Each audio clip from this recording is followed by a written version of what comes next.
Hi, I'm Adam Summer. You're listening to the Yerushalmi Talk podcast with the support of the Yeshivat Devar Yerushalayim in Har Nof, Jerusalem.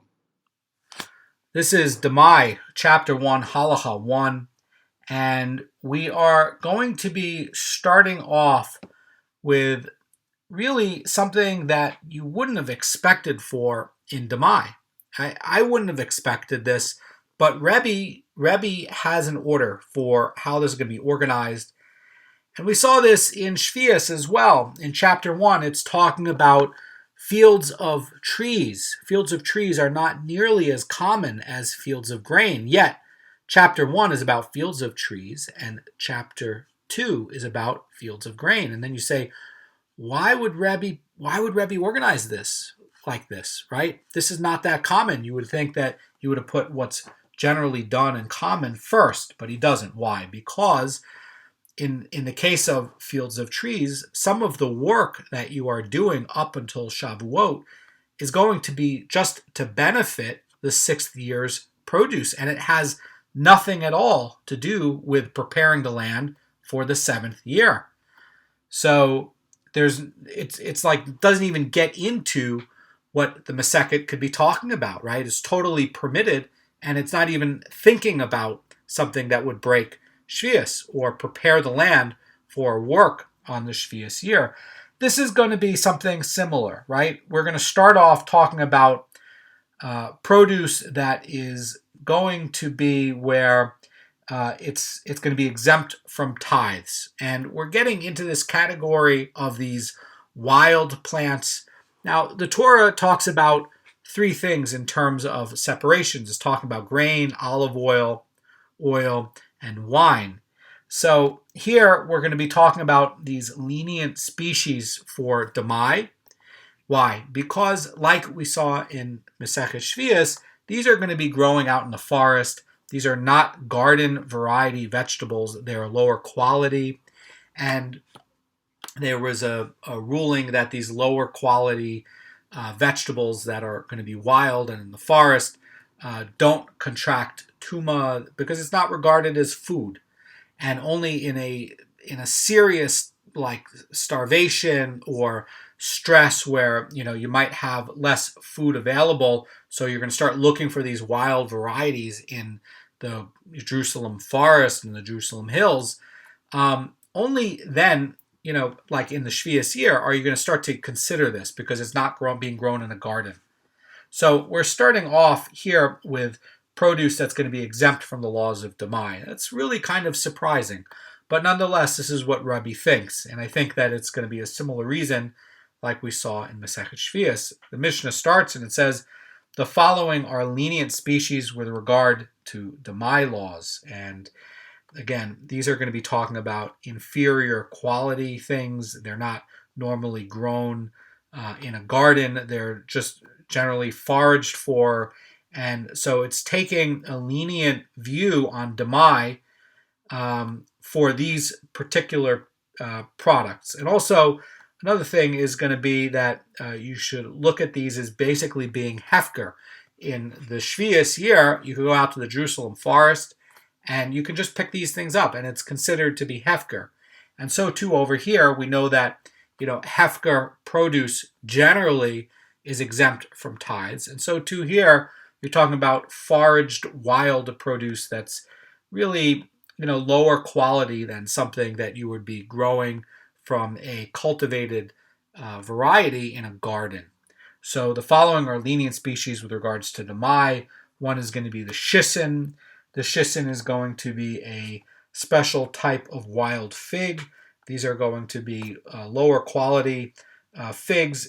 By the way, there's one opinion that the shisin is going to be the type of fig that grows on the branches below the leaves of a fig tree.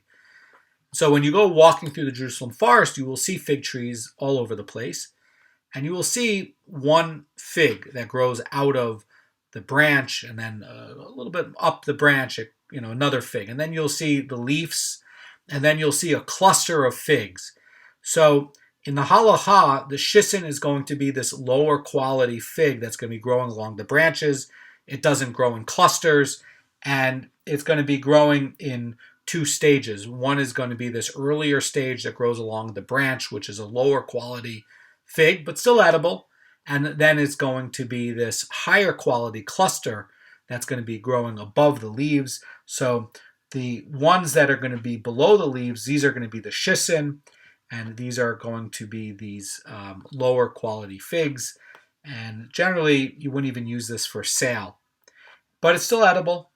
So then you have the thorn jubjub, and these are going to be an edible-like fruit. And sometimes if you go to a very high-end pharmacy, you'll see them selling jujuberry shampoos and things like that. So it's a type of fruit. You see the azarole, and this is going to be a type of hawthorn. Hawthorn is going to be a shrub that has these very, very long thorns to them. Hawthorn, by the way, is going to be great for planting hedges because nobody wants to climb through with these very, very big thorns. But nonetheless, there are going to be some fruit that grow on it. These are going to be these sorts of fruits that we're talking about. You really would not want to go collect azarole berries because you're dealing with these very sharp, long thorns. I mean, some of the thorns that I've seen from hawthorn plants in the United States can be as long as your thumb. They're very big. Then you have the Benos Shuach. We've covered this in Masechet Shvius. And Benos Shuach are going to be white figs.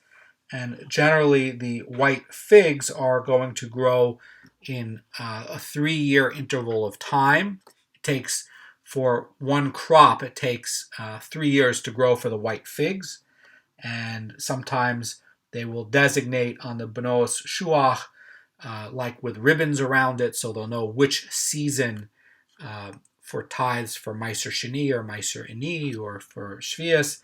And again, this is going to be a white fig. It takes 3 years to ripen. It starts and takes literally 3 years for it to reach an end point where you would pick it and eat it. Then you have the fruit of the sycamore fig tree, and this is going to be the Ficus sycamoris, says the Rambam.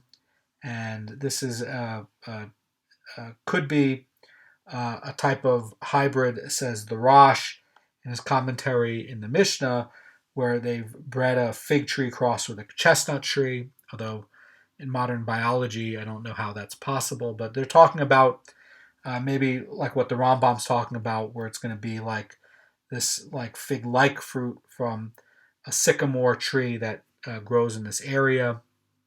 This is not going to be a real fig tree like you would cultivate from. This is going to be a lesser quality. It's still edible, right? But you wouldn't actually go grow these and harvest them. And you're seeing this, by the way, with the shisin. You're seeing this with the Benos Shuach and also this weird sycamore fig tree. Then you have the date palm novellos, and this is going to be where you have these dates that are withered from heat. And you can see this, by the way, talked about in Psachim, and also talked about in Shabbos. These are the windblown dates. And dates that are generally blown off the tree are generally going to be hefker, because somebody's not going to generally walk around to try to pick these up, and they're considered to be lower quality. And this, by the way, would also include the figs that fell into the thorny branches on the base of the tree that never actually reached the ground, but generally are still going to be considered to be hefker.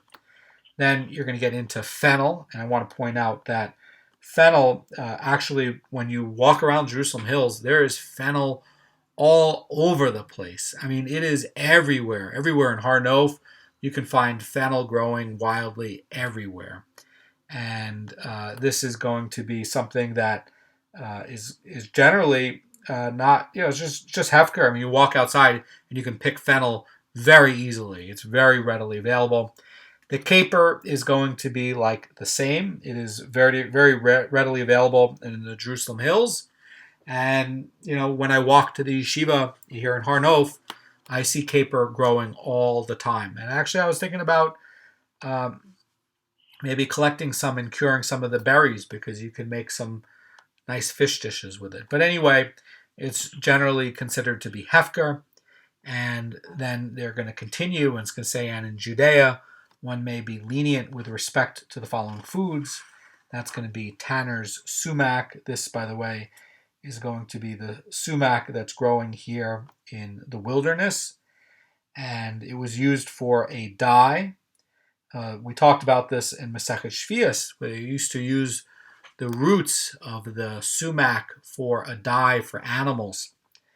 And, you would mark the animals to know which you were going to have as a bechor, or which you were going to take out for slaughter or something like that. Anyway, it's a low quality dye. And over here, they're talking about the berries and the leaves, and they would use that when they would tan the hides. And over here, the berries are generally considered to be hefker. It's not like a gourmet crop. It's not like a very desirable food.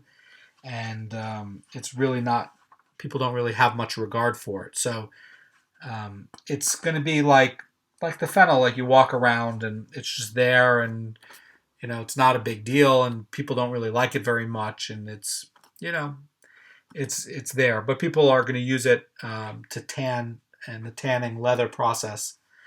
But as far as food, if somebody has it, it's generally considered hefker. Then we're going to be talking about vinegar. Why? We're talking about vinegar from sour wine, and we're talking about where perhaps the wine went bad. You also had a time here in Judea where people would make something called tamid, which is going to be like what they have in Italy. In Italy, they call it white lightning. And basically what they would do is they would take the grape seeds and the twigs and the skins, and they'll distill it, and they'll make it into an alcohol. And 2,000 years ago here, they used to take the same thing and they would make it into vinegar. So this is something that, for example, would be a grape product. And also, by the way, the Nazir would have to worry about eating this kind of vinegar because it comes from a grape product. And then coriander, and that's going to be the last one. So the last species here is going to say that it's exempt from the laws of Demai in Judea, not necessarily in other places. And so, like in the Galilee, that would be something else. And the Chazan Ish explains about this, that since the species of the Mishnah is going to be exempt from Demai, it's going to be because presumably they're going to be hefker, and that's going to, it's based on the customs, and it's just generally available in the wilderness, and it doesn't really have much value, and it's just sort of there. And you can go collect it. I mean, I can walk outside 2 minutes from my house and collect wild fennel. It's really just all over the place here. So the Chazan Ish is pointing out that these are generally considered to be hefker, and that's why you're not worried about them for Demai. Because why? Because hefker produce is generally exempt from Demai, from tithes anyway. So do you have to separate tithes from if you're collecting ears of grain that fell, that's going to be leket, and you've collected lots and lots of leket? Do you have to separate tithes from that? And the answer is no, you don't. You don't have to separate out truma gadola or anything like that. Why? Because it's hefker, and it's a gift designated off to the poor and belong to the poor people in general. But you don't need to separate out tithes from a couple of ears of grain that you collected as leket. There's going to be a dissenting opinion on which qualifies these exemptions. Rabbi Yudah says all shisin are exempt from the requirement of Demai, except for those that produce fruit twice a year. So this is now going to be talking about something that is going to be a type of fig tree that produces at least 2 crops a year. Why would that be? Well, perhaps you're talking about a a guarded set of trees that are going to be guarded and grown specifically for agriculture. And part of the nature of the fig tree is going to grow 2 crops a year. And, perhaps it's going to be,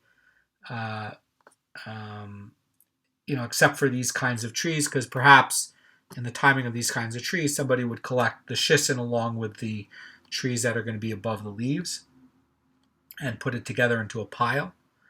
So perhaps you're going to have a mixture. Perhaps you're going to have a mixture that's going to be some of these figs below the leaf and above the leaf in these cultivated areas that, is going to be like a grove of fig trees that, is an orchard.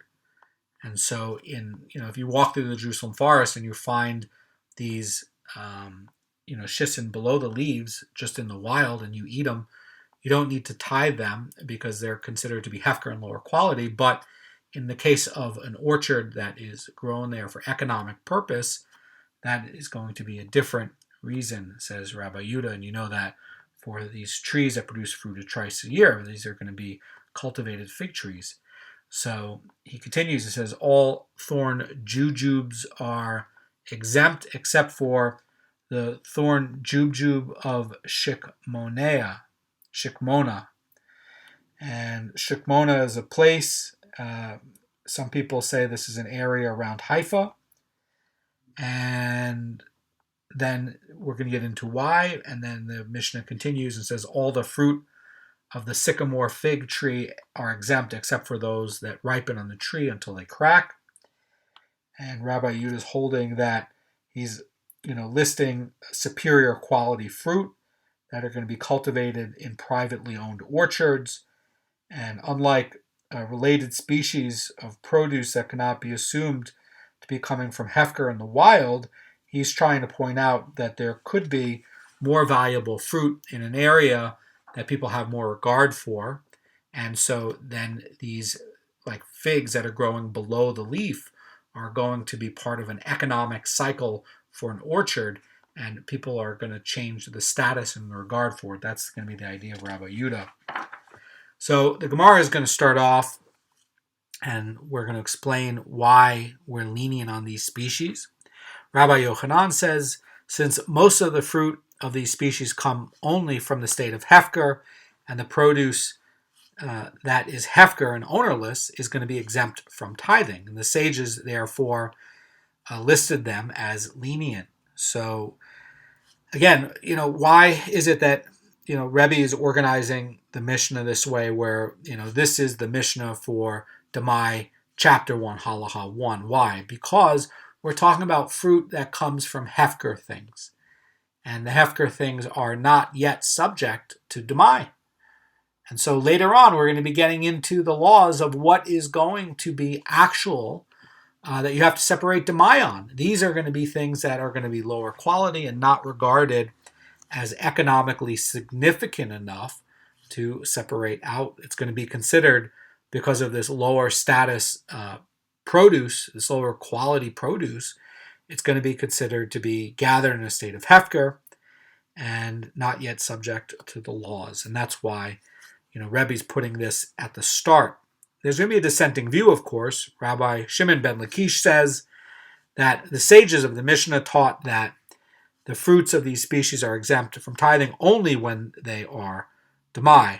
So that's going to be kind of curious. In other words, they're saying that they were acquired from an Amma Aretz, and it's unknown whether they're going to be tithed. And so he's saying that, says the Marafulda, since the fruits are readily available in the wild, the Amma Aretz does not value them enough to withhold the tithes. So he's basically saying that he's assuming that they are already tithed. In other words, it's such a trivial amount that they've gathered, and taking out these very low quality, tithes of doesn't even add up to much, and you couldn't even sell it. And anyway, you can't collect a lot of it anyway. So Rabbi Shimon ben Lakish assumes that he tithed it. And he continues and he says, but the fruits of these species that are definite tevel are subject to the tithing obligation. So Unlike Rabbi Yochanan, says the Rosh Cirilio, Rabbi Shimon ben Lakish is saying that these species are subject to tithing. Why? Because they're treated leniently because they have a very small value. So even the Am Haaretz would tithe them because they don't lose much by doing it. That's his argument. So the first Amora, Rabbi Yochanan, is going to clarify his position. Rabbi Yochanan says it makes no difference whether the fruits are Demai or they're definite tevel. They are exempt from tithing. Why is that? Well, he's saying that produce that comes, that's hefker, already you don't have to tithe from it. So it doesn't matter what the status is, it's hefker. And so you don't need to tithe it. That's basically what he's saying. Hefker produce, you don't have to tithe anyway. Okay? So Gemara is going to challenge Rabbi Yochanan. And Gemara says, but there is the following difficulty with the view of Rabbi Yochanan. And the Mishnah teaches that the produce of these species, that is Demai, is exempt from tithing. And this implies that the definite tevel of these species is subject to tithing. So the question is basically saying that, with these lenient species on Demai, it's implying that the ruling is limited to Demai. It does not go out to definitely untithed produce. But this is not going to be like that. Rabbi Law is going to defend Rabbi Yochanan's point. And Rabbi Law says, the Mishnah specifies Demai because everywhere in the tractate, the Tana specifies only the laws of Demai. And for the sake of consistency, he is stating the leniency in the context of Demai. But here in the Mishnah, he's actually coming to teach a law relating to definite tevel. The Mara Fulda is basically saying, the Gemara is basically ruling that it does not relate specifically to Demai. So why is this recorded in Demai? And it could have been recorded in Trumos, right? Why? Trumos is talking about taking out tithes, or Meiser, Maestros, right? Maestros is the Masechet talking about taking out the next set of tithes. So why is this in here? And this Mishnah, according to Rabbi Yochanan, is talking about something that comes from Hefker. Why? Because, in the case of Hefker, the status is unknown. And, he picked it from the tree himself. And this is talking about something that, anyway, you wouldn't have to tithe from anyway, because it's coming from something Hefker. So, the question is, why is this being taught in Masechet Demai? And the Gemara is going to support Rabbi Yochanan's view. And the Gemara says the following Mishnah, which appears later in the chapter, supports Rabbi Yochanan. Says the area from Getziv, by the way, in Masechet Shvias, it would be Ketziv. We talked about Ketziv as one of the border areas of Eretz Yisrael. But anyway, over here it's written as Getziv. It says the area from Getziv and beyond is exempt from the obligation of Demai. Why? So I'll just use Ketziv, which is the area that's in Shvias 6.1. We covered this in our Shir in Shvias, talking about the boundaries of the land. So this is talking about in a northern area, and this is going to be the limit to what the Ole Bavel ended up taking back. And so, as we know, the areas that are outside of Eretz Yisrael are not subject to the laws of, taking out, tithes anyway, on a biblical level. So, on a D'Rabbanan level, okay, if you want to take out tithes in Syria or something, you can take it out, right? But we're not talking about a leniency on a leniency, right? So is there going to be Demai over there in Syria? No, because anyway, it's D'Rabbanan over there. And so we're not going to put on, a D'Rabbanan on a D'Rabbanan. Halacha doesn't work that way. So we're talking about areas that are within Eretz Yisrael that are going to have halachic issues about something Doraita. And even if it's going to be where, it's going to be, some of these are going to be, at a certain point, D'Rabbanan, tithes you have to take tithes very serious for, within the land. And that's actually going to be a question that comes up whether like Meiser Sheni after the temple is going to be Deraita or Derabanan. That actually is going to be a debate Tanayim, Malokat Tanayim, and we're going to get into that a little bit later in Masechet Demai.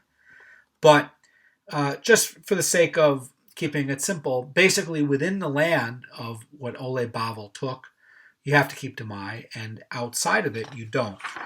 So the Gemara is going to continue on Rabbi Yochanan's point, and then we'll finish up for the day. And it says, regarding the area of Ketziv and beyond, is there any difference between the produce that is Demai and produce that's definite Tevel? No. So the idea is that, area that's, in Chicago, or an area that's like New York City or Moscow, right? There's no Tevel, and so you don't need to take out Demai. And so over here, it's also being stated in the context of Demai. And the Gemara continues, says there is no difference between Demai and definite Tevel. And the Mishnah's ruling is dealing with both. It's specifying Demai, only because this is the subject of the Masechet. Now, Rish Lakish is going to challenge that, and the Brisa is going to contradict Rabbi Shimon ben Lakish, who's understanding this teaching to be that these lenient species are exempt because the Amma Aretz probably tithed them. In other words, the amount of the value was so low anyway on this produce that you may as well just take it out because it's so easy to get and it's so cheap and so readily available in Jerusalem Hills that he probably just took out tithes anyway, just to be, because it's meaningless. So basically, he's going to continue, and the Gemara continues, says, if the tithes were protected and not hefker, they are subject to tithes. But do most of the fruits of these species come from hefker? They do. Basically, he's saying that, this is in a list of fruit that's basically coming from the Jerusalem forest. You can go for a walk in Jerusalem forest and find these species readily available. And so Rabbi Shimon ben Lakish's point is that, this is talking about species that have little value, and he's assuming there's no reason for the Amaris not to take out the tithes from it. And the Gemara is going to defend Rabbi Shimon ben Lakish by reinterpreting the Brisa, and says, interpret the Brisa as referring not to a fruit that was protected, but to an area where the majority of the growers protect the fruit of these species. So in this kind of area, the Amma Aretz is presumed to value the fruit, and therefore they're going to be less inclined to tithe it. So basically, according to Rabbi Shimon ben Lakish, in an area where the farmers start to value this kind of produce, it is going to be subject to the Demai obligation. And in the case of Rabbi Yochanan is talking about a place where they don't really value this at all. And so this is going to be not subject to the Demai obligation, according to Rabbi Yochanan, because it's going to be hefker. It's going to be regarded as having very little value. But in the case of reinterpreting this Brisa, according to Rabbi Shimon ben Lakish's view, this is talking about, and this Mishnah is talking about, a place where the majority of the owners would protect the fruit of these species. Then it's not going to be hefker, and it's going to be considered to have more value. And then you're going to have to tithe it. Why? Because the value is higher. And if the value is higher, then the Amaratzim are not going to be inclined to tithe it. And then you're going to have to tithe it. And it's going to be subject to the Demai obligation. So that's going to be the position of Rabbi Yochanan and Rabbi Shimon ben Lakish. And, again, Rabbi Yochanan is saying that Rabbi Shimon ben Lakish adds another thing, right? He says, these are generally not going to be considered to be Demai because even if it's, not protected and not worth much, the guy probably went and tithed it because it's not worth much. And even in a place that it does have value and these growers do value it, and it drives up the value of these particular items in the Mishnah, then you have to go and you have to subject it to the laws of Demai. So what's going to be the difference between Rabbi Yochanan and Rabbi Shimon ben Lakish? And practically speaking, what do we do with this? And we're going to get into that tomorrow. Tomorrow we're going to get into practical halachot, dealing with the tithes on this and learning more about it. So very interesting that, this again is, chapter 1, halacha 1. This is where it's starting off. Is this being put in here because this is teaching us something about Demai?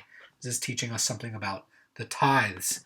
And that kind of is what is at stake here. In other words, Rabbi Yochanan is saying that, this shouldn't just be in, Masechet Shumos. This really does need to be in Demai. This is really trying to teach us something about the laws of tithing, and it should be here, not over there in that Masechet.